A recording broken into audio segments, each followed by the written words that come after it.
Hello everyone, আজকের ভিডিওতে আমরা বৃত্তীয় গতির কিছু ইম্পর্টেন্ট কোশ্চেন নিয়ে আলোচনা করব, যেগুলো তোমাদের ক্লাস 11-এর ফার্স্ট সেমিস্টারের জন্য খুব ইম্পর্টেন্ট। কী সেই কোশ্চেনগুলো ভালো করে দেখো। ফার্স্ট কোশ্চেন রয়েছে তোমাদের, যখন কোনো কণা ঘড়ির কাঁটার দিকে সমদ্রুতিতে বৃত্তাকার পথে ঘুরে তখন নিচের কোনটি সঠিক। যখন সমদ্রুতি কথাটা উল্লেখ থাকবে, সমদ্রুতি কথা যখনই উল্লেখ থাকবে, দ্রুতি মানে কি স্পিড, অর্থাৎ সমদ্রুতি মানে স্পিড তোমাকে বলে দিয়েছে কনস্ট্যান্ট। আর স্পিড কনস্ট্যান্ট যখনই তোমাকে বলে দেবে বৃত্তীয় গতির ক্ষেত্রে, তার মানে তোমাকে বুঝে নিতে হবে ওটা UCM, uniform circular motion. Uniform circular মোশনের ক্ষেত্রে আমরা প্রত্যেকে জানি ভেলোসিটি তো কনস্ট্যান্ট থাকবে না, কারণ কি ভেলোসিটির মান কনস্ট্যান্ট থাকে, অর্থাৎ স্পিড কনস্ট্যান্ট থাকে, কিন্তু এর দিক অনবরত চেঞ্জ হতে থাকে। এবার স্পিড যদি কনস্ট্যান্ট না থাকে, স্পিড যদি কনস্ট্যান্ট হয়, তাহলে আমরা কি জানি V equal to R omega. R মানে বৃত্তপথের ব্যাসার্ধ, ব্যাসার্ধ তো অলওয়েজ কনস্ট্যান্ট, তার মানে ওমেগাও তোমার কি হবে, কনস্ট্যান্ট হবে। অর্থাৎ অ্যাঙ্গুলার ভেলোসিটি অর্থাৎ কৌণিক বেগ, এটাও তোমার কি থাকে, ধ্রুবক থাকে। এবার কৌণিক বেগ যদি ধ্রুবক থাকে, আমরা ভরবেগ মানে কি জানি, ভরবেগ মানে ভর ইন্টু বেগ, তার মানে কৌণিক ভরবেগ কি হবে, ভর ইন্টু কৌণিক বেগ। এবার দেখো, কৌণিক বেগ যদি ধ্রুবক থাকে, তার মানে আমরা বলতে পারি যেটা কৌণিক ভরবেগ, কৌণিক ভরবেগও তোমার কি থাকবে, কৌণিক ভরবেগও তোমার ধ্রুবক থাকবে, কৌণিক ভরবেগও তোমার কি থাকবে, ধ্রুবক থাকবে।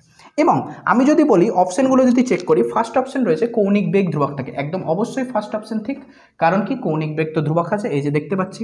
পরের অপশন বলেছে কৌণিক ভরবেগ ধ্রুবক থাকে না, কৌণিক ভরবেগও ধ্রুবক থাকে, তার মানে এটা একদম ভুল। নেক্সট অপশন বলা আছে রৈখিক ত্বরণ ধ্রুবক থাকে, রৈখিক ত্বরণ কখনোই ধ্রুবক থাকবে না, কারণ আমরা জানি যে যখন কোনো কণা ইউসিএমে ঘুরে তখন তার এটিটা 0 হয়, কিন্তু এসি থাকে, অর্থাৎ সেন্ট্রিপিটাল অ্যাক্সেলারেশন থাকে, যেটার দিক অনবরত চেঞ্জ হয়, যেটার মুখ কোন দিকে হয়, কেন্দ্রের দিকে হয়। তার মানে এসি অনবরত যেহেতু চেঞ্জ হয়, তার মানে অ্যাক্সেলারেশন কনস্ট্যান্ট হবে না, ধ্রুবক থাকবে না। এরপর বলেছে রৈখিক বেগ ধ্রুবক থাকে না, রৈখিক বেগ তো কখনোই ধ্রুবক থাকবে না, বেগ তো ধ্রুবক থাকবেই না, রৈখিক দ্রুতি ধ্রুবক থাকে। ঠিক আছে, ক্লিয়ার? তাহলে ফার্স্ট অপশন কোনটা হবে, ফার্স্ট অপশন। 2 নম্বর, একটি ঘড়ির সেকেন্ডের কাঁটার কৌণিক দ্রুতি কত হবে। ঘড়ির সেকেন্ডের কাঁটার কৌণিক দ্রুতি মানে তোমাকে ওমেগা বের করতে হবে। ওমেগার আমরা ফর্মুলা জানি 2π/t, টি মানে কি টাইম পিরিয়ড। সেকেন্ডের কাঁটার কতক্ষণ সময় লাগে এক চক্কর কমপ্লিট করতে বলো। সেকেন্ডের কাঁটার এক চক্কর কমপ্লিট করতে সময় লাগে 1 মিনিট। 1 মিনিট মানে কত সেকেন্ড, 60 সেকেন্ড। তাহলে এখানে মান বসিয়ে দাও, 2 ইন্টু পায়ের মান কত 3.14, টি এর মান কত 60, একক কি হয়ে যাবে, রেডিয়ান পার সেকেন্ড। দশমিক উঠিয়ে দাও, নিচে কত আসবে 100, 2 দিয়ে 60 কাটো কত হয় 30, তাহলে ওপরে থাকলো 314, আমি 30 ইন্টু 100কে এইভাবে লিখছি 3 into 1000 radian per second equal to 3 দিয়ে এবার 314কে ভাগ করো, 3 একে 3, হ্যাঁ 3 একে 3, দশমিক শূন্য নিলাম একটা, 3 4 12, 2 20, 3 6 18, একটা এরকম আসতে থাকবে নিচে 1000। তাহলে যদি দশমিক 1000 দিয়ে ভাগ করে দিই, তাহলে কি হয়ে যাবে 0.1046 এরকম আসবে। অর্থাৎ আসন্ন মানে আমরা কি লিখতে পারি, 6 এর আগেরটাকে 5, তাহলে 0.105 রেডিয়ান পার সেকেন্ড, এটা হয়ে যাবে ঘড়ির সেকেন্ডের কাঁটার কৌণিক দ্রুতি, 0.105 রেডিয়ান পার সেকেন্ড। বুঝতে পেরেছো? নেক্সট কোশ্চেন দেখো, নেক্সট কোশ্চেন 3 নম্বর কোশ্চেন কি বলেছে, সুষম কৌণিক ত্বরণে ঘূর্ণনরত কোনো কণার কৌণিক সরণের রাশিমালা 14t + 4t স্কোয়ার। কৌণিক সরণ মানে তোমাকে থিটা দেওয়া আছে, 14t + 4t স্কোয়ার। তোমাকে কি বের করতে হবে, তোমাকে বের করতে হবে কৌণিক ত্বরণ অর্থাৎ আলফা। আমরা জানি ওমেগা মানে কি হয়, ওমেগা মানে হয় dθ/dt, একদম সিম্পল ফর্মুলা। এর ডিফারেন্সিয়েশন করো, 14 + 4 × 8t, ডিফারেন্সিয়েশন আশা করি প্রত্যেক বার। নেক্সট আলফা কি হয়, আলফা হয় dω/dt, কনস্ট্যান্টের ডিফারেন্সিয়েশন কত 0, আর 8t এর ডিফারেন্সিয়েশন হবে 8, তাহলে অ্যান্সার হয়ে গেল 8 রেডিয়ান পার সেকেন্ড স্কোয়ার। আলফার ইউনিট কি হয়, রেডিয়ান পার সেকেন্ড স্কোয়ার। ক্লিয়ার? নেক্সট 4 নম্বর কোশ্চেন। 4 নম্বর কোশ্চেন দেখো কি বলা রয়েছে, 4 নম্বর কোশ্চেন বলা রয়েছে বৃত্তাকার পথে সমদ্রুতিতে ঘূর্ণায়মান কোনো কণার লব্ধি ত্বরণের অভিমুখ কি হবে। সমদ্রুতি মানে এটা আমাকে বুঝে নিতে হবে, এটা কি, ইউসিএম, ইউনিফর্ম সার্কুলার মোশন। সমদ্রুতিতে যখনই কোনো কণা ঘূর্ণায়মান থাকে, দু ধরনের ত্বরণের কথা আমরা জানি, একটা হচ্ছে এটি আর একটা হচ্ছে এসি। এটি এটা হয় 0, যেহেতু সমদ্রুতিতে ঘূর্ণায়মান অর্থাৎ বেগের মানের কোনো পরিবর্তন হয় না, অর্থাৎ ট্যানজেনশিয়াল অ্যাক্সিলারেশন কত হয় 0। তাহলে যত ত্বরণ থাকে সব কি সেন্ট্রিপিটাল অ্যাক্সিলারেশন বা এসি, যেটার অভিমুখ সবসময় কোন দিকে থাকে, কেন্দ্রের দিকে, যেটার অভিমুখ সবসময় থাকে কেন্দ্রের দিকে। তাহলে এখানে অপশন কোনটা হবে, লব্ধি ত্বরণের অভিমুখ কেন্দ্রাভিমুখী, এটা হবে আমার সঠিক উত্তর। নেক্সট কোশ্চেন দেখো 5 নম্বর। 5 নম্বর কোশ্চেন কি রয়েছে, বলা হয়েছে এম ভর বিশিষ্ট একটি কণা 10 সেন্টিমিটার ব্যাসের একটি বৃত্তের পরিধি বরাবর 20 সেন্টিমিটার প্রতি সেকেন্ড সমদ্রুতিতে চলছে, কণাটির অভিকেন্দ্র ত্বরণ কত? অভিকেন্দ্র ত্বরণ মানে এসির মান বের করতে হবে। এসির আমরা ফর্মুলা জানি কি হয়, এসির ফর্মুলা হয় v²/r। ভি মানে বেগ, আর মানে ব্যাসার্ধ।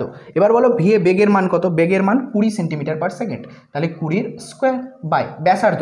দেখো বলে দিয়েছে 10 সেন্টিমিটার ব্যাসের, তার মানে ব্যাসার্ধ কত হবে? 10/2 5 এত। একক কি হবে? মিটার না সেন্টিমিটার পার সেকেন্ড স্কোয়ার, কারণ একক এখানে সেন্টিমিটারে রয়েছে।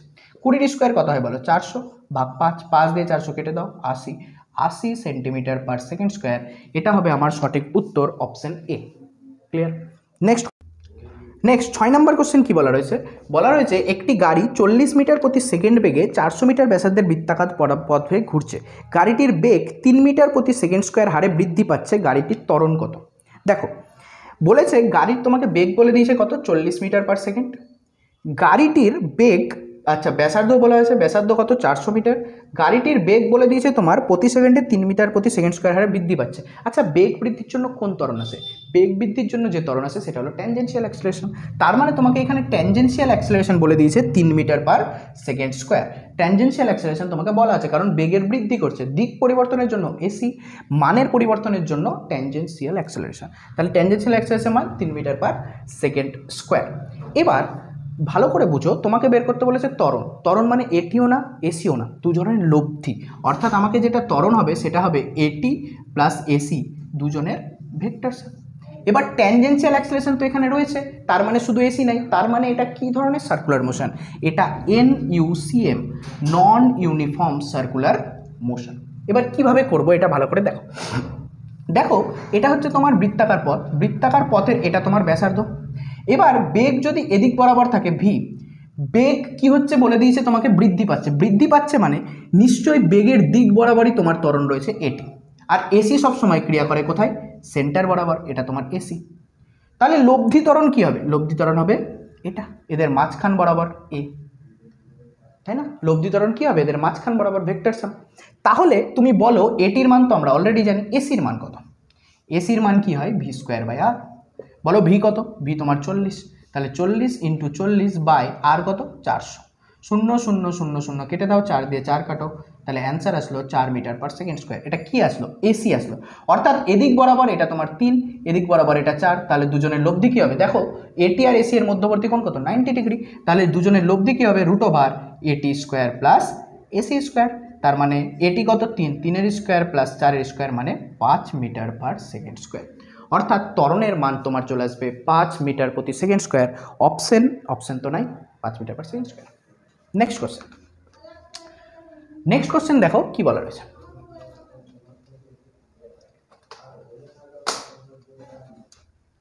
নেক্সট কোশ্চেন রয়েছে একটি কণা বৃত্তাকার পথ বরাবর সমকৌণিক দ্রুতি ওমেগা নিয়ে ঘুরছে।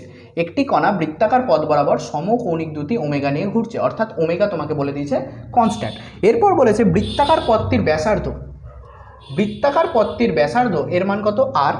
যদি ব্যাসার্ধের মান আর হয়, ব্যাসার্ধের মান যদি আর হয় তাহলে কণাটির ত্বরণ কত? আচ্ছা কণাটির দ্রুতিও বলা আছে, দ্রুতি তোমার বলে দিয়েছে ভি, তাহলে কণাটির ত্বরণ কত? এবার ভালো করে বুঝো, এখানে যে ত্বরণটা থাকবে সেটা কি ত্বরণ হবে? যখনই তোমার বলে দিয়েছে ওমেগা কনস্ট্যান্ট তখনই আমার বুঝে নিতে হবে এটা ইউনিফর্ম সার্কুলার মোশন। আর ইউনিফর্ম সার্কুলার মোশনে শুধুমাত্র একটাই ত্বরণ থাকে যেটা তোমার এসি, যার ফর্মুলা কি হয়? যার ফর্মুলা হয় v²/r।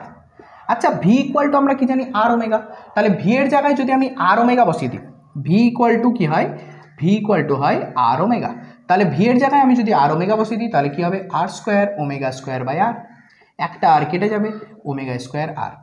দেখো তুমি যদি অপশন চেক করো ω²/r রয়েছে, ω²r কোনো অপশনে নাই, ω/r রয়েছে, এটাও তো হবে না। তার মানে তোমাকে ভি আর ওমেগার আকারে তোমাকে ফর্মুলাটা বের করতে হবে।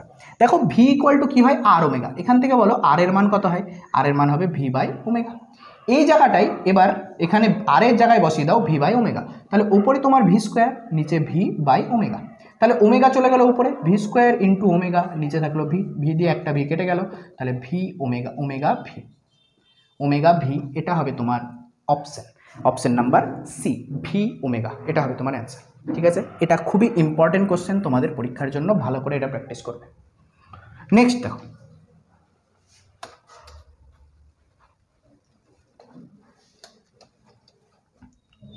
নেক্সট কোশ্চেন 8 নম্বর কোশ্চেন কি রয়েছে দেখো, বলেছে একটি কণা স্থির অবস্থা থেকে যাত্রা শুরু করে আর ব্যাসার্ধের বৃত্তপথে চলতে লাগলো।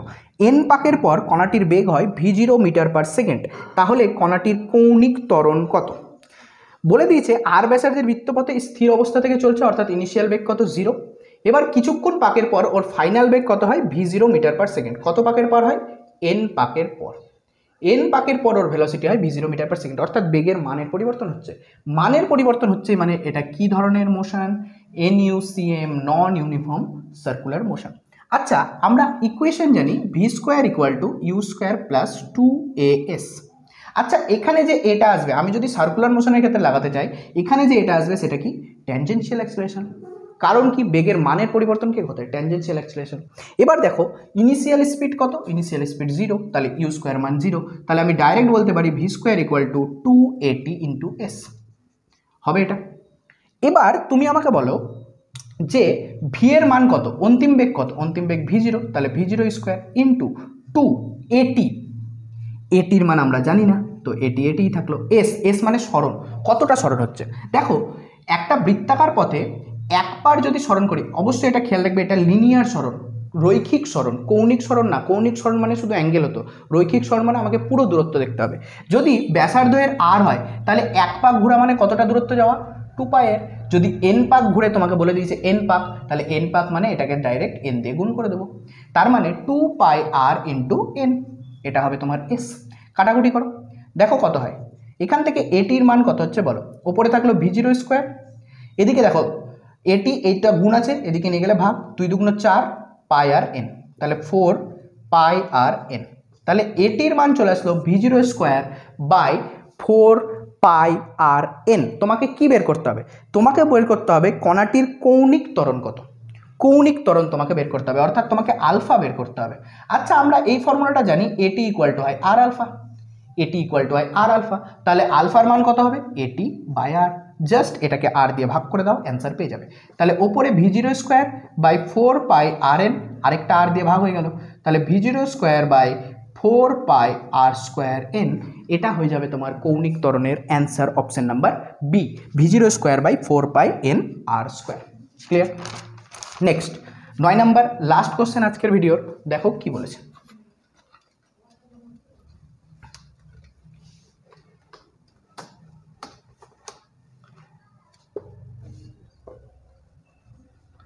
দেখো 9 নাম্বার বলা আছে একটি কণা 20 বাই পাই মিটার ব্যাসার্ধের বৃত্তপথে সমস্পর্শকীয় ত্বরণ নিয়ে ঘুরছে। তার মানে কণার ব্যাসার্ধ কত? 20 বাই পাই মিটার। বলেছে সমস্পর্শকীয় ত্বরণ নিয়ে ঘুরছে, অর্থাৎ এটি তোমার কনস্ট্যান্ট বলে দিয়েছে, এটি তোমার কনস্ট্যান্ট বলে দিয়েছে। বলেছে 2 বার পাক খাওয়ার পর কণাটির বেগ হয় 80 মিটার প্রতি সেকেন্ড। 2 বার পাক খাওয়ার পর কণার বেগ কত হয়? 80 মিটার প্রতি সেকেন্ড, অর্থাৎ প্রাথমিক বেগ তোমাকে বলা নাই, প্রাথমিক বেগ বলা নাই তো 0। এবার অন্তিম বেগ কত হয়েছে? 80 মিটার পার সেকেন্ড। তার মানে এটাও তোমার কি? নন ইউনিফর্ম সার্কুলার মোশন। সিম্পল, কারণ বেগের মানের পরিবর্তন হচ্ছে। আবার সেম আমরা ইকুয়েশন ব্যবহার করব, v square equal to u square plus 280 into s, কারণ এখানে বেগের পরিবর্তন এটি ঘটায়।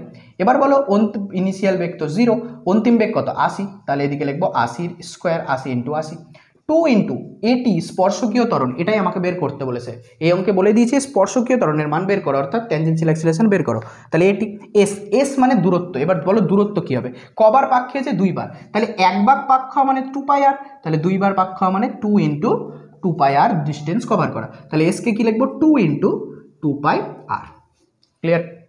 তাহলে দেখো এখান থেকে বলো 80 ইন্টু 80 থাকলো, 2 দুগুণ 4, 4 দুগুণ 8, তাহলে 80 ইন্টু 8 পাই আর, এটাই তো হবে 80 ইন্টু 8 পাই আর। আচ্ছা, আর এর মানটা আমরা যদি বসে দিই, আর এর মান কত? 20 by pi, 20 by pi, pi pi cancel হয়ে গেল। আচ্ছা, 20 দিয়ে 80 কাটলে কত হয়? 4, 8 দিয়ে 80 কাটলে কত হয়? 10, তাহলে এটি সমান সমান কত পড়ে থাকলো? দেখো 4 10 40 মিটার পার সেকেন্ড স্কোয়ার। তো এটাই হয়ে যাবে আমার স্পর্শকীয় ত্বরণ বা ট্যানজেনশিয়াল অ্যাক্সিলারেশন, 40 মিটার প্রতি সেকেন্ড স্কোয়ার। ঠিক আছে, আশা করি আজকের ভিডিওর সমস্ত অঙ্ক তোমরা বুঝতে পেরেছো। Thank you.